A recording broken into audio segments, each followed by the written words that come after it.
നമസ്കാരം. ഗാസിയാബാദിൽ 3 പെൺകുട്ടികൾ, സഹോദരിമാർ, 12, 14, 16 വയസ്സ് പ്രായമുള്ള പെൺകുട്ടികൾ അവരുടെ 9ാം നിലയിലുള്ള ഫ്ലാറ്റിൻ്റെ മുകളിൽ നിന്നും ചാടി ആത്മഹത്യ ചെയ്ത വളരെയധികം വേദനയുണ്ടാക്കുന്ന വാർത്ത നിങ്ങളെല്ലാവരും ഒരുപക്ഷെ വായിച്ചു കാണും. ഈ പെൺകുട്ടികളുടെ മരണകാരണമായിട്ട് വാർത്തകളിൽ പറഞ്ഞിരുന്നത് അവരേതോ കൊറിയൻ ഗെയിമിന് അഡിക്റ്റുകളായിരുന്നു. ഈ അഡിക്ഷനിൽ നിന്നും അവരെ മാറ്റാൻ വേണ്ടി അവരുടെ അച്ഛൻ അവരുടെ പക്കൽ നിന്നും മൊബൈൽ ഫോൺ വാങ്ങി വെച്ചതിൻ്റെ വിഷമത്തിൽ അവർ ചാടി മരിച്ചു എന്നാണ്. ഇത് തീർത്തും തെറ്റായ വാർത്തയാണ്. ആ പെൺകുട്ടികൾ ആത്മഹത്യ ചെയ്തത് കൊറിയൻ ഗെയിമിന് അഡിക്റ്റ് ആയതുകൊണ്ടോ അവരുടെ അച്ഛൻ ടെലിഫോണുകൾ മാറ്റിവെച്ചത് കൊണ്ടോ ഒന്നുമല്ല, മറിച്ച് അവരുടെ ജീവിതം അത്രമേൽ തകർന്ന് തരിപ്പണമായി പോയതുകൊണ്ടായിരുന്നു. ഈ പെൺകുട്ടികൾക്ക് കൊറിയൻ ഗെയിം കളിക്കുന്ന ശീലമുണ്ടായിരുന്നു. എല്ലാ കുട്ടികളെയും പോലെ മൊബൈൽ ഫോണിന് അവർ അഡിക്റ്റായിരുന്നു, അതെല്ലാം ശരിയാണ്. പക്ഷെ അതൊന്നും അവരെ ആത്മഹത്യക്ക് കാരണമാക്കിയിട്ടില്ല എന്നുള്ളത് പച്ചയായ പരമാർത്ഥമാണ്. ഈ പെൺകുട്ടികളുടെ മരണത്തിൻ്റെ ഏറ്റവും പ്രധാനപ്പെട്ട കാരണം 2019 ഈ ലോകത്ത് മുഴുവൻ നടമാടിയ കൊറോണ എന്ന തട്ടിപ്പ് മഹാമാരിയാണ്. നിങ്ങളിൽ കുറേ ആൾക്കാർക്കെങ്കിലും അറിയാം, കുറച്ച് മരുന്ന് കമ്പനികളുടെ താല്പര്യത്തിന് വേണ്ടി അവർക്ക് പണമുണ്ടാക്കാൻ വേണ്ടിയും അതുപോലെ തന്നെ ചില വലിയ ഓൺലൈൻ ട്രേഡിംഗ് നടത്തുന്ന സ്ഥാപനങ്ങൾക്ക് ലോകത്തെമ്പാടും ബിസിനസ് വ്യാപിപ്പിക്കാൻ വേണ്ടിയും ഒപ്പം മറ്റ് ചില ലക്ഷ്യങ്ങളുമൊക്കെ വെച്ചുകൊണ്ട് മനുഷ്യനിർമ്മിതമായ മീഡിയകളിലൂടെ വളർത്തിയ, പ്രചരിപ്പിച്ച, ഭീതി ജനിപ്പിച്ച ഒരു തട്ടിപ്പ് മഹാമാരിയായിരുന്നു കൊറോണ. അതിനെ നമ്മളൊരു രോഗമായിട്ട് കണ്ടാൽ നമ്മുടെ രാജ്യത്ത് ചികിത്സ നൽകുന്ന ആയുർവേദത്തിനും അതേപോലെ തന്നെ ഹോമിയോപ്പതിക്കും വളരെ ലളിതമായ ചികിത്സയിലൂടെ ആ പനി മാറ്റിയെടുക്കാൻ കഴിയുമായിരുന്നു. അവരത് തെളിയിച്ചതുമാണ്. എന്നാൽ ആ പനി വരിക പോവുക എന്നതായിരുന്നില്ല അതിൻ്റെ ലക്ഷ്യം, മറിച്ച് ഒരു ഭീകരത ക്രിയേറ്റ് ചെയ്ത് ചില ലക്ഷ്യങ്ങൾ സാധിക്കുക എന്നതായിരുന്നു. അതേപോലെ തന്നെ ചില വലിയ മരുന്ന് കമ്പനികൾക്ക് കോടിക്കണക്കിന് പണമുണ്ടാക്കാനുള്ള ഒരു വഴിയുമായിരുന്നത്. നിങ്ങൾക്കറിയാം, ഒരുപാട് ആൾക്കാരുടെ ജീവിതം ചില പണക്കൊതിയന്മാരുടെ ഈ ചതി മൂലം തകർന്നുപോയി. ഒരുപാട് പേരുടെ തൊഴിൽ നഷ്ടപ്പെട്ടു, ബിസിനസ്സുകൾ തകർന്നു, പല കുടുംബങ്ങൾ തകർന്നു, ഒരുപാട് ആൾക്കാർ വിവിധ കാരണങ്ങൾ കൊണ്ട് മരിച്ചുപോയി. ഒരുപാട് ആൾക്കാർ ഈ തട്ടിപ്പ് രോഗം ചികിത്സിക്കാനായിട്ട് ആശുപത്രികളിൽ പോയി അവിടുത്തെ ചികിത്സ മൂലം മരിച്ചുപോയി. ഇതിനുവേണ്ടി എന്ന പേരിൽ ഉണ്ടാക്കിയ റെംഡെസിവിർ പോലെയുള്ള അങ്ങേയറ്റം അപകടകാരികളായിട്ടുള്ള കുത്തിവയ്പ്പുകളെടുത്ത് പലരും ശ്വാസം മുട്ടിയും അതുപോലെ തന്നെ മറ്റ് കടുത്ത ശാരീരിക പ്രശ്നങ്ങൾ മൂലം മരണപ്പെട്ടു. ഏറ്റവും ഒടുവിൽ ഇതിനെ പ്രതിരോധിക്കാനെന്ന പേരിൽ അതിനേക്കാളൊക്കെ വലിയൊരു തട്ടിപ്പ് വാക്സിൻ കൊണ്ടുവന്ന് ലോകത്തുള്ള എല്ലാ ആൾക്കാർക്കും കൊടുത്ത് അതെടുത്ത് എത്രയോ പേര് മരണപ്പെട്ടു പോയി. അതുമൂലം ഇപ്പോഴും എന്തെല്ലാം ആരോഗ്യ പ്രശ്നങ്ങൾ ഓരോരുത്തർ അനുഭവിക്കുന്നു. ഇങ്ങനെ ലോകത്തുള്ള സകല ജനത്തെയും ഭരണകൂടങ്ങളെ കൂട്ടുപിടിച്ച് ചില പണക്കുതിയന്മാരായിട്ടുള്ള മരുന്ന് മാഫിയകൾ നടത്തിയ ആ വൻ ചതിയുടെ ഏറ്റവും ഒടുവിലത്തെ ഇരകളാണ് ഈ ആത്മഹത്യ ചെയ്ത 3 പെൺകുട്ടികൾ. ഈ പെൺകുട്ടികൾക്ക് എങ്ങനെയാണ് ഈ തട്ടിപ്പ് മഹാമാരി ഒരു വില്ലനായിട്ട് മാറിയത് എന്ന് ചോദിച്ചാൽ, ഇവരുടെ അച്ഛൻ ചേതൻ കുമാർ എന്ന് പറയുന്ന വ്യക്തി ഒരു ഷെയർ ട്രേഡിംഗ് നടത്തി ജീവിക്കുന്ന ആളായിരുന്നു. അദ്ദേഹത്തിന് കൊറോണ സമയത്ത് വലിയ തോതിൽ വ്യാപാര നഷ്ടമുണ്ടായി. നിങ്ങൾക്കറിയാം, ആ സമയത്ത് ഒരുപാട് ബിസിനസ്സുകൾ അടച്ചുപൂട്ടി. അവരുടെ കൂട്ടത്തിൽ ഒരാളായിരുന്നു ഈ ചേതൻ കുമാർ. അദ്ദേഹത്തിൻ്റെ ഷെയർ ട്രേഡിംഗ് ബിസിനസ് തകർന്നുപോയി. തുടർന്ന് അദ്ദേഹത്തിന് വളരെ വലിയ സാമ്പത്തിക പ്രതിസന്ധി ഉണ്ടായി. ആ സമയത്ത് ഈ കുട്ടികളെ ഇവർ സ്കൂളിൽ അയച്ച് പഠിപ്പിച്ചിരുന്നു. എന്നാൽ ഈ കോവിഡ് സമയം വന്നപ്പോൾ സ്കൂളുകളൊക്കെ അടച്ചുപൂട്ടി. സ്കൂളുകളിൽ ചെന്ന് കഴിഞ്ഞാൽ വൈറസ് ആക്രമിക്കും. അതുകൊണ്ട് വീട്ടിൽ തന്നെ ഇരുത്തി കുട്ടികൾക്ക് ഓൺലൈൻ ക്ലാസ് കൊടുക്കുന്ന കലാപരിപാടി സർക്കാരുകൾ തുടങ്ങി. യഥാർത്ഥത്തിൽ ഈ ഓൺലൈൻ ക്ലാസ്സുകൾ ഏർപ്പാടാക്കിയത് വൈറസിനെ പേടിച്ചൊന്നും ആയിരുന്നില്ല, മറിച്ച് എല്ലാ വ്യക്തികൾക്കും മൊബൈൽ ഫോൺ വേണം, കുട്ടികൾ വരെ മൊബൈൽ ഫോൺ യൂസ് ചെയ്യണം എന്നുള്ള ചില തൽപര കക്ഷികളുടെ താല്പര്യം മൂലമാണ്. കാരണം മൊബൈൽ ഫോൺ എന്ന് പറയുന്നത് ഒരു ട്രാക്കിംഗ് ഡിവൈസാണ്. അതിൽ കൂടി പല കാര്യങ്ങളും അവർക്ക് സാധിക്കാൻ പറ്റും, അവർ സാധിച്ചുകൊണ്ടിരിക്കുകയുമാണ്. അപ്പോൾ ആ സമയത്ത് ഈ കുട്ടികൾ സ്കൂളിൽ പോകാതെ വീട്ടിലിരുന്ന് പഠിക്കാൻ തുടങ്ങി. എന്നാൽ ഈ മഹാമാരിയുടെ അംഗമെല്ലാം കഴിഞ്ഞ് അവരവരുടെ ലക്ഷ്യങ്ങളെല്ലാം നേടിക്കഴിഞ്ഞപ്പോൾ സ്കൂളുകളൊക്കെ തുറന്നു, കുട്ടികൾ സ്കൂളിൽ പോകാൻ തുടങ്ങി. എന്നാൽ ചേതൻ കുമാറിൻ്റെ സാമ്പത്തിക സ്ഥിതി വളരെ മോശമായതുകൊണ്ട് ഈ പെൺകുട്ടികളെ അദ്ദേഹം സ്കൂളിൽ അയച്ചില്ല. അതായിരുന്നു അവർ നേരിട്ട ഒന്നാമത്തെ പ്രശ്നം. അവരുടെ സമപ്രായക്കാരായിട്ടുള്ള കുട്ടികളെല്ലാം സ്കൂളിൽ പോയി ഉല്ലസിച്ച് കളിച്ച് വിദ്യാഭ്യാസം ചെയ്തുകൊണ്ടിരുന്ന സമയത്ത് ഈ കുട്ടികൾക്ക് സ്കൂളിൽ പോകാൻ സാധിക്കാതെ വീട്ടിലിരിക്കേണ്ടി വന്നു. ആ സമയത്തോ മറ്റോ ആണ് ഇവർ മൊബൈൽ ഫോണുകളെ അഭയം പ്രാപിക്കാൻ തുടങ്ങിയത്. അതിന് വേറൊരു കാരണം കൂടിയുണ്ട്. ഈ ചേതൻകുമാറും അദ്ദേഹത്തിൻ്റെ വീട്ടുകാരും മറ്റുള്ള ആൾക്കാരുമായിട്ട് സഹകരിക്കുന്നവരായിരുന്നില്ല. ഇവർ ജീവിച്ചിരുന്ന ആ ഫ്ലാറ്റിൽ അപ്പുറത്തും ഇപ്പുറം താമസിക്കുന്ന ആൾക്കാർക്ക് ഇവരെ അറിഞ്ഞുകൂടാ. കാരണം അവരുമായിട്ട് യാതൊരു സമ്പർക്കവും ഇവർക്കില്ല. അവിടുത്തെ കുട്ടികൾ എന്ത് ചെയ്യുന്നു, കുട്ടികൾ പഠിക്കുന്നുണ്ട്, ഇതുപോലും അയലത്തുകാർക്ക് അറിഞ്ഞുകൂടാ. അങ്ങനത്തെ ഒരു ഫാമിലി ആയിരുന്നു. അപ്പോൾ ഈ കുട്ടികൾ അവരുടെ ഒരു മുറിയിൽ ഒറ്റപ്പെട്ട അവസ്ഥയിലായി. അവരുടെ കയ്യിലുള്ള ആകപ്പാടെ 1-2 മൊബൈൽ ഫോണുകളാണ്.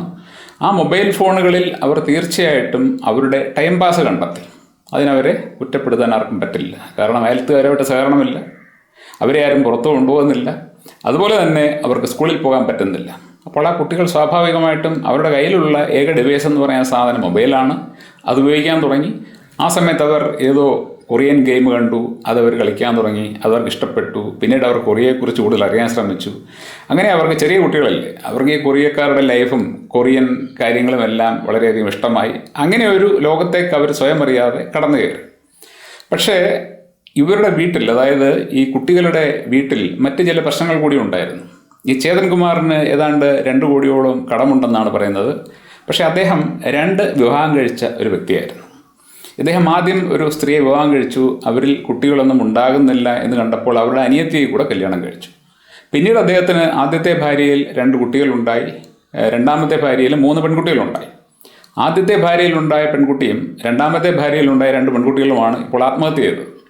അപ്പോൾ ഈ കുട്ടികൾക്ക് 2 അമ്മമാരവിടെ ഉണ്ടായിരുന്നുകൊണ്ട് തീർച്ചയായിട്ടും നിങ്ങൾക്ക് അനുമാനിക്കാവുന്നതാണ്, നിരവധി പ്രശ്നങ്ങൾ അവർ നേരിട്ടിട്ടുണ്ടാകും. അതുപോലെ തന്നെ ഈ അച്ഛൻ കുട്ടികളെ ഒരുപാട് കൺട്രോൾ ചെയ്യുകയും വഴക്ക് പറയുകയും ഒക്കെ ചെയ്യുന്ന ഒരാളായിരുന്നു എന്നും പറയുന്നുണ്ട്. കുട്ടികൾക്ക് സ്വാതന്ത്ര്യമില്ല, അവർക്ക് സ്കൂളിൽ പോകാൻ പറ്റുന്നില്ല, ഒറ്റപ്പെട്ട അവസ്ഥയിലാണ്, അയൽക്കാരുമായിട്ട് സഹകരണമില്ല, കൂട്ടുകാരില്ല. അങ്ങനെയൊക്കെയുള്ള കുട്ടികളെ അച്ഛൻ മാനസികമായിട്ട് പീഡിപ്പിക്കുകയും ചെയ്യുമായിരുന്നു എന്ന് വാർത്തകൾ പറയുന്നുണ്ട്. അപ്പോൾ ഈ കുട്ടികൾ അങ്ങനെ ജീവിച്ച് വരവേ ഇയാൾ ഏതാണ്ട് ഒരു 6 മാസം മുമ്പ്, ഈ കുട്ടികൾ 3 പേരുടെയും കയ്യിലായിട്ട് 2 മൊബൈൽ ഫോൺ ഉണ്ടായിരുന്നെന്നാണ് പറയുന്നത്. അതുകൊണ്ട് ഒരു 6 മാസം മുമ്പ് ഒരു മൊബൈൽ ഫോൺ കുട്ടികളുടെ കയ്യിൽ നിന്ന് വാങ്ങിയിട്ട് അയാൾ വിറ്റു. കാരണം അയാൾക്ക് ഇലക്ട്രിസിറ്റി ബില്ല് അടയ്ക്കാൻ പോലും പൈസ ഇല്ലായിരുന്നാണ് പറയുന്നത്. അപ്പോൾ ആ ഫോൺ വിറ്റിട്ടാണ് അയാൾ ഇലക്ട്രിസിറ്റി ബില്ല് അടച്ചത്. അതിനുശേഷം ഏതാണ്ട് ഒരു 15 ദിവസങ്ങൾക്ക് മുമ്പ് 2ാമത്തെ മൊബൈൽ ഫോണും ഇയാൾ പിടിച്ചു വാങ്ങിയിട്ട് അതും അയാൾ വിറ്റു. തുടർന്ന് ഈ കുട്ടികൾ അമ്മയുടെയും ഇയാളുടെയും ഫോണുകളാണ് അവരുടെ ആവശ്യങ്ങൾക്കായിട്ട് ഉപയോഗിച്ചിരുന്നത്. ഈ കുട്ടികൾക്ക് സോഷ്യൽ മീഡിയ അക്കൗണ്ടുകൾ ഉണ്ടായിരുന്നു. ഒരു കുട്ടിക്ക് ഒരു യൂട്യൂബ് ചാനലുണ്ടായിരുന്നു. അതുപോലെ തന്നെ മറ്റ് ചില സോഷ്യൽ മീഡിയ അക്കൗണ്ടുകൾ ഉണ്ടായിരുന്നു. ഇവർക്ക് അത്യാവശ്യം ഫോളോവേഴ്സൊക്കെ ഉണ്ടായിരുന്നു. കാരണം അവർ ആ കാര്യങ്ങളൊക്കെ പഠിച്ച് ചെയ്തു വരികയായിരുന്നു. പുറത്തെങ്ങും പോകാൻ പറ്റുന്നില്ല എങ്കിൽ പിന്നെ ഇങ്ങനെ എന്തെങ്കിലും ചെയ്യാമെന്ന് കരുതി അവർ സോഷ്യൽ മീഡിയയിൽ ആക്റ്റീവായിട്ട് വന്നപ്പോൾ ഇയാൾ ഇവരുടെ സോഷ്യൽ മീഡിയ അക്കൗണ്ടുകളെല്ലാം ഡിലീറ്റ് ചെയ്തു.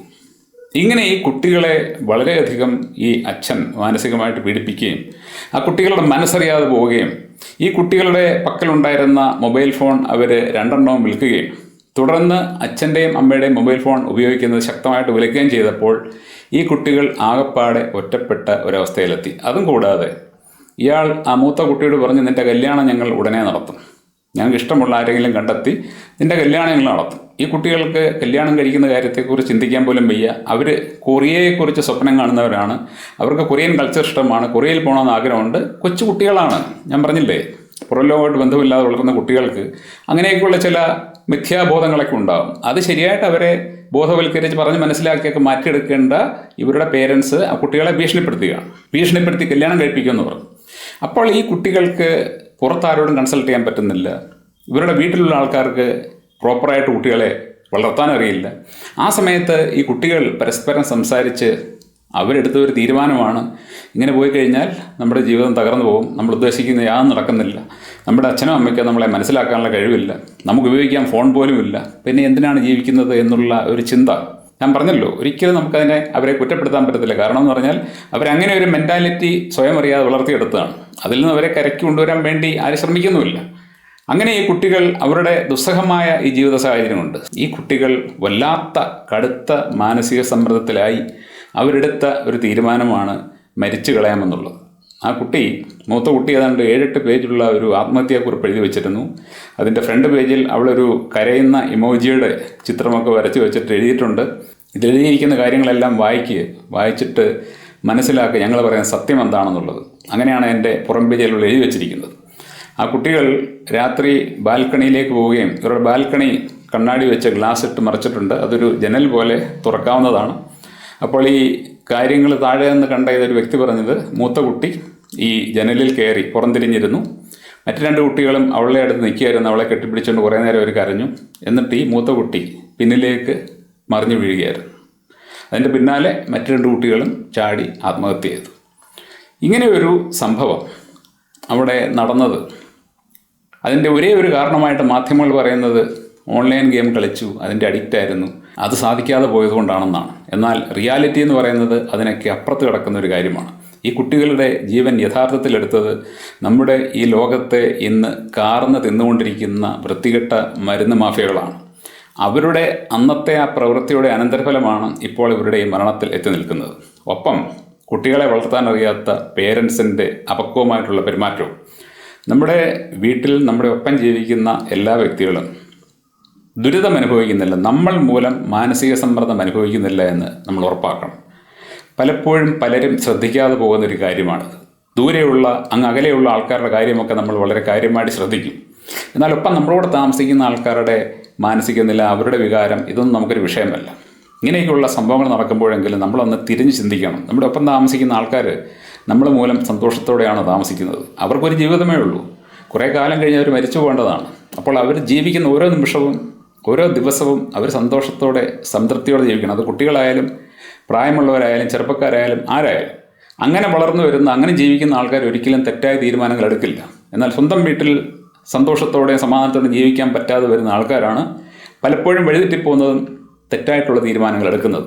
അതുകൊണ്ട് ഈ കുട്ടികളുടെ മരണത്തിൽ നിന്നെങ്കിലും നമ്മൾ അങ്ങനെയൊക്കെയുള്ള ചില കാര്യങ്ങൾ തിരിച്ചറിഞ്ഞ് നമ്മൾ നമ്മുടെ തന്നെ പെരുമാറ്റത്തെക്കുറിച്ച്, പ്രത്യേകിച്ച് നമ്മുടെ വീട്ടിനുള്ളിലെ നമ്മുടെ പെരുമാറ്റത്തെക്കുറിച്ച് ഒരു വിചിന്തനം നടത്താൻ തയ്യാറാകണം.